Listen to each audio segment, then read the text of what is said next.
We've been able to give out $20 million to makers, artists, musicians, other small businesses since our founding, all those folks that we set out to support back in the day when we were saving money in the shoebox. But the impact isn't just financial, it is really cultural. I think that right now it's a really important time for anybody that's willing to roll up their sleeves and make sure that the things that we love about Portland stay. And that's my intention for my little part of it. It's going to take a lot of us to do this, but my little part of it is keeping the creative community thriving as much as I can through Tender Living Empire. Welcome to Women's $1 Million Conversations with Alice Tang, where we share stories from successful businesswomen who have saved, earned, or sold over $1 million and discuss how they built their success and insights to help you achieve your goals. Now, let's join the conversation. Good morning, everyone. I'm Alice Tang in Portland, Oregon, the host of Women's $1 Million Conversation. This morning, I am very excited to meet with a new friend, Brianne Mees. You might know her and her store in Portland. She is one of the two founders of Tender Living Empire, who currently has 7 stores. They are very successful in doing what they do, and there is a background story. So that's why she's here. So Brianne, would you introduce yourself a little bit? Absolutely. Thank you so much for having me, Alice. It has been so fun to get to know you, and I'm super honored to be part of the $1 Million Conversation. So yes, my name is Brianne Mees. I'm the co-founder and CEO of Tender Living Empire. My husband and I have owned and operated the company for 18 years now. We started in 2007, and we essentially exist just to support artists, musicians, small businesses, empower them to be seen and heard, and inspire our community. And we operate as 7 retail locations. You got it right. We have not popped up any new stores in the last 2 weeks since the last time we met. But still a Portland, Oregon company, and she loves Portland. I love this town so much. We have all of our locations, 6 of our locations are in the Portland area, but 2 years ago, about a year and a half ago, actually, we opened the Seattle airport location. Yay. So we're out of town. Yay. Very good. Brianne, you are at Women's $1 Million Conversation. We can't help but ask, how did you get to your first $1 million? Tell us about how you get there, and also what are some of the biases or challenges you run into, and how do you resolve it? Absolutely. Those are great questions. You know, it really was just a passion project at the beginning. To be honest, I was reflecting on this, and money really wasn't a consideration at all at the beginning, other than how could we save up enough to open our location? How could we save up just enough to pay first and last month's rent, build some furniture, buy some paint? And at that point, my husband was a valet at a hotel, and I was waiting tables at a restaurant here in town. And we literally were saving all of our tip money in a shoebox that said Tender Living Empire. And that was as little as we were thinking about money. So we started TLE with very little knowledge about retail, very little capital. I had never worked a retail business. We'd never run any sort of business. I didn't know what a P&L was or cash flow plan. And so at the beginning, it was just really pure. It was really just a passion while we worked other jobs. But in 2014, 7 years later, we found ourselves with a 2-year-old and life was getting a little more real. At that point, we were making the equivalent of $7 an hour. We were paying our employees a little over minimum wage, and we just wanted to do better for ourselves, for them, support our family. And we realized that in order to be better at the mission that we actually set out to do, which is to support other makers and artists, that if we grew and expanded and really figured out how to run a company, that we could have more of an impact. In 2014 is when I say we really started taking it seriously, and we set our goal to make our first $1 million at that point, and we were able to accomplish that in 2015. Wow. Your other question, I think, was what challenges that we came across and hurdles. And I don't even know where to start because 18 years presents a lot of challenges for sure. I think being an entrepreneur is a roller coaster. It's been an emotional roller coaster. That's how I've experienced it, to be quite honest. There's highs, there's so much to be grateful for, and so many moments where everything comes into focus and you can really just feel the reason why you're doing it and it's all working and it's beautiful. But there's so many challenges. I mean, getting through the pandemic is a great recent example. As a small retail business in Portland, Oregon, in the arts, that was no small feat, as you can imagine. It gets harder in some ways and it gets easier in some ways. You build up a muscle memory to get through the hard things. That's so true. I have so many goosebumps when you said you were waiting table and your husband was doing a relay and you guys had a dream and you treat the dream very seriously. Although you said you don't know about money, but it costs to start. Both Right. of you are very smart at the time and said it costs. We are at this situation. We decided to do our best given what we have. Yeah. It's really all the tip money in the shoebox. I have tears in my eyes now. In the Oh. shoebox, I can really see you and him counting money every now and then and see how much we have. Are we there yet? And then make that jump and say, hey, I think we can, let's try. And perhaps at that moment, please do not let me put the words in your mind or in your mouth. You might not know that you have 7 stores. Oh, no. You might not even know if your first store would sustain. But this is such, like you said, a passion project. I'm passionate helping artists to have a place to show up. And even if we fail, at least we tried. That's exactly right. I think so many people think that they have to start perfectly. And to succeed. Right. And of course, you don't say we're going to close our business in 3 weeks. That's why we start now. Right. Nobody think that. No. But there is always a risk. Yeah. So I'm just going with my heart, if that's okay, because every interview is different. You really touch me some way, so allow me to go. Absolutely. I think entrepreneur journey in your situation, or maybe in many, but specifically, I'm sitting in front of a successful business owner, you, Brianne, and your husband, is really a journey about letting go. Absolutely. And when we said it's easier, it's really we let go of the fear of failing, the fear of not having enough to cover like the next 3 months rent, the fear of is there another pandemic just like the last pandemic? Right. And those fears don't go away, but I think you get maybe just used to them. And as you have more and more experiences where you have success getting to the other side of the challenge in one piece, and sometimes in even a better situation than you were before, I think that it just builds on itself, the strength to get through and the knowledge that you can find a way around even when things feel impossible or insurmountable. Yeah, it doesn't get easy though. The pressure is always there, especially, with growth, there's more mouths to feed. There's more people depending on us. There's more zeros added at the end. And so the pressure still is there, but you at least have experience of getting through the challenges. Crazy enough that I think of what kept you going is the question. So of course there are times when you say, gee, we are onto the last penny and talking about financing through different banks or what kept you going? There's been so many of those moments over the last 18 years. It's such a mental game being an entrepreneur. It takes so much mastery over your own thoughts, and not that I have mastery over my own thoughts, but I try. And I think that because the beginning was so pure and we just lived in our mission, we weren't thinking about the pressures of growth or we were going to get rich someday from this, or we really just lived the mission for so long.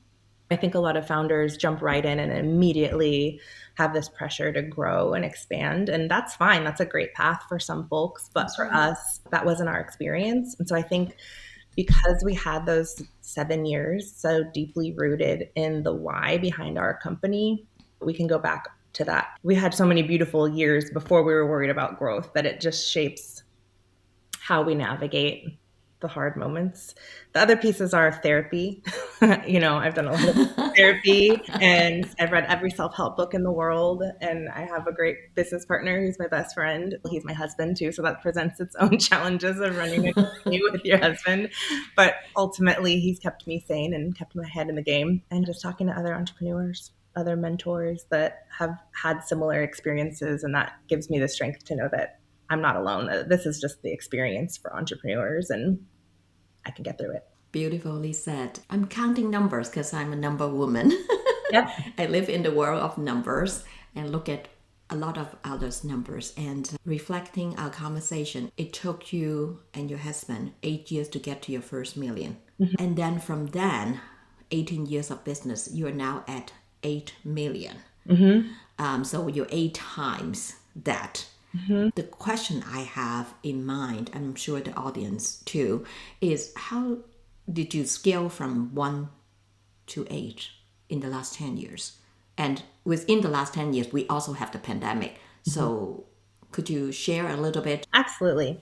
Yeah, I think like you mentioned at the beginning or a moment ago, you were saying that when we first started, we probably didn't have the 7 locations in mind. We absolutely did not know.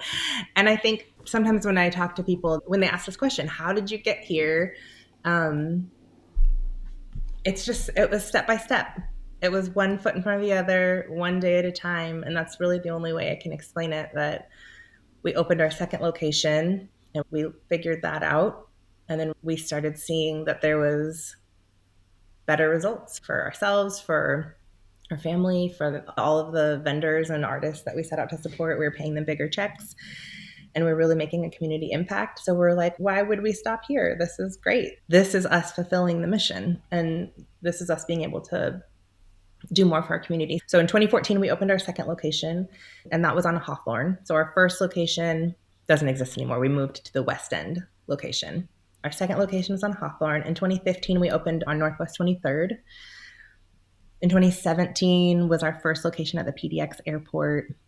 2019, we expanded our West End location to double its size and opened our Bridgeport Village location. So it was just this cadence. And we did it all through bank loans. We didn't do it through the classic investment route. So we just bootstrapped it and did put our own house on the line and got bank loans and took all the risks needed to do that. And then in 2020, we were supposed to open our second PDX location and we were applying for our Seattle location, but we all know what happened in 2020. And so that was a delay and we put the opening soon signs up and Jared and I looked at each other and we were like, I don't know if this is going to happen. That was one of those, we did not see the route, but it worked out. And the Port of Portland is just so lovely to work with. They financed half of our build and then Craft 3 financed the other half of our build. And we made it through. We opened our PDXE location in 2021. SeaTac got back in touch with us. We opened our Seattle store at the end of 2023, the last week of 2023. So yeah, it's just been one foot after the other. I think of it like you climb a mountain or you're walking up a set of stairs. And once you get there, then you have the better view to understand the next thing that you need. You're not even going to know what you need when you're at the bottom of the flight of stairs. But when you get to the top, you'll just see it. You explained the journey of an entrepreneur. You start with a dream and then you keep walking to get to a better view place. But from then you can see better for yourself. And perhaps I'm describing you and your husband were looking at each other and say, actually, we might be able to do more from this view.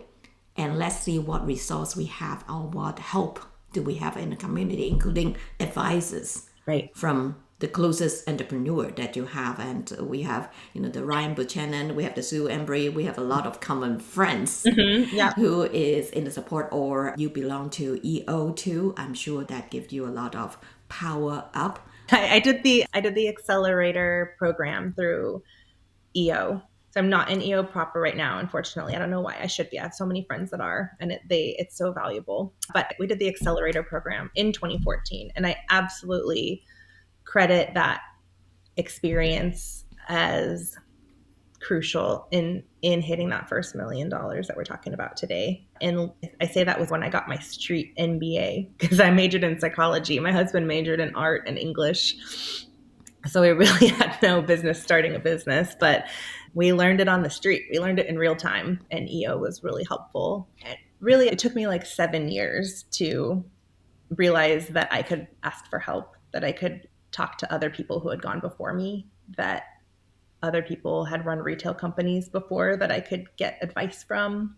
We just really were so excited. We just made up all the systems. We just did it all from scratch, and it was very imperfect. It was very messy at the beginning, but again, that's just that story of start somewhere, just start without the need for it to be perfect, and then you can fix it later. I really identify with that classic entrepreneurs jump off the cliff and build the parachute on the way down.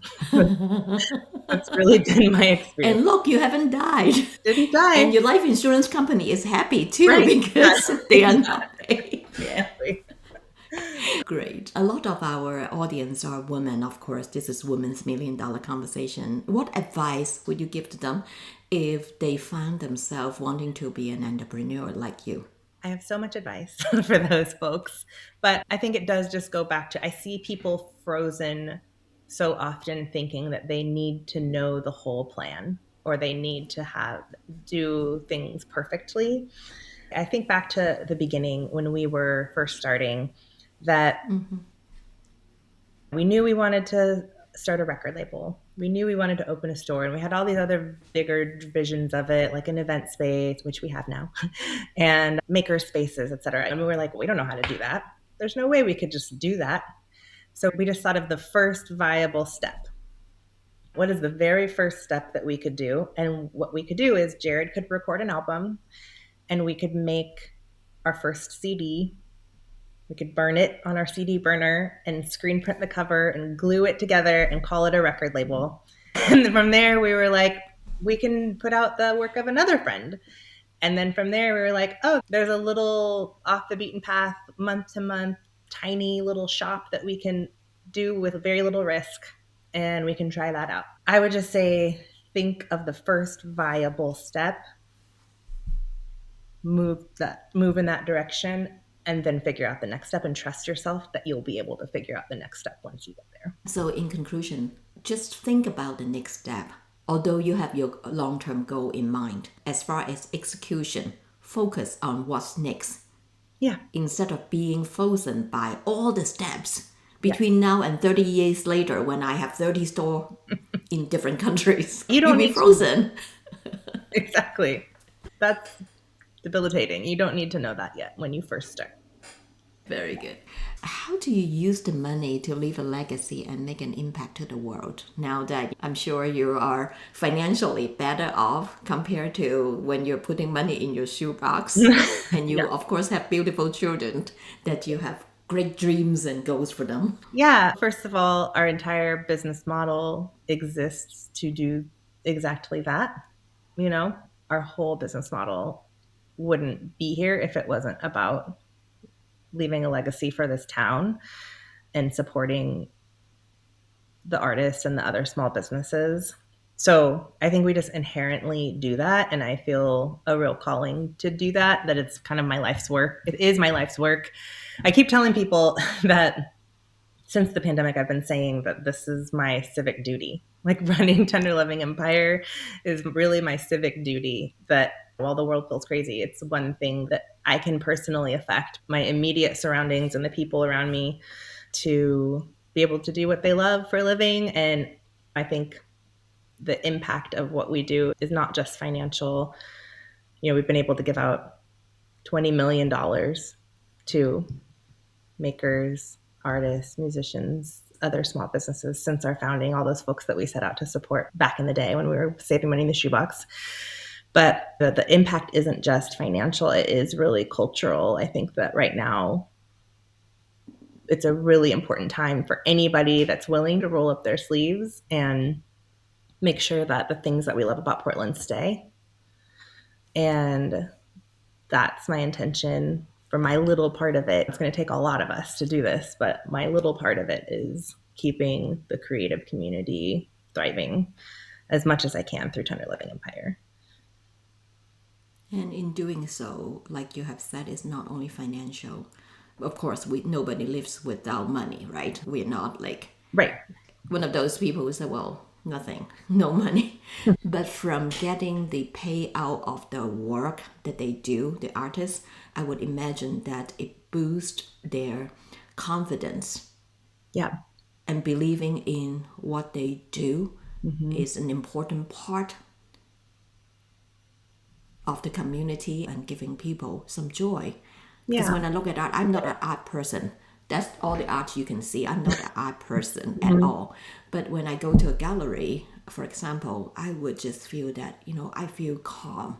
Yeah. And I love to sing, and my husband keeps saying, keep my daytime job. So Jared and I, when we meet, he will have fun because she can't even hit the key. It turns out that despite the way I'm living my life, not all of your hobbies have to turn into your jobs. I You know, can I keep know, thinking. I know, I know. What are you grateful for? Oh my gosh. So much. I am immensely grateful for my team of employees since the beginning that have helped this dream come to life. We didn't have it figured out, and there's so many people that we've hired over the years that have really dug in and committed to building this with us. So we couldn't have done it without them. I'm really grateful for my team. And I'm grateful for just Portland in general, even though, it's chewed me up and spit me out a couple times. It's been a roller coaster here in town for the last few years, but I'm just grateful that this community of people do care about small business. I often say I'm from Los Angeles originally. I've lived here for 20 years now, but it wouldn't have felt possible in every city. But in Portland, it is so small business oriented that it made it feel achievable in a different way. So I'm really grateful that the community has continually shown up. And we paid the people $20 million, but it really was a collective effort of everybody who shops small and that comes in and shops at Tender Living Empire. They're the ones that actually paid the $20 million. So I'm really grateful for them, for people who get that. We're grateful for you. Thank you Thank you, so Alice. much for investing time to this interview at Women's $1 Million Conversation. Thank you so very much. Thank you, Alice. I had so much fun talking to you. It's been so fun to get to know you, and I'm excited to see where our friendship goes from here. Yes, I'm excited too. You seem like an old friend. Thank you. Thank you.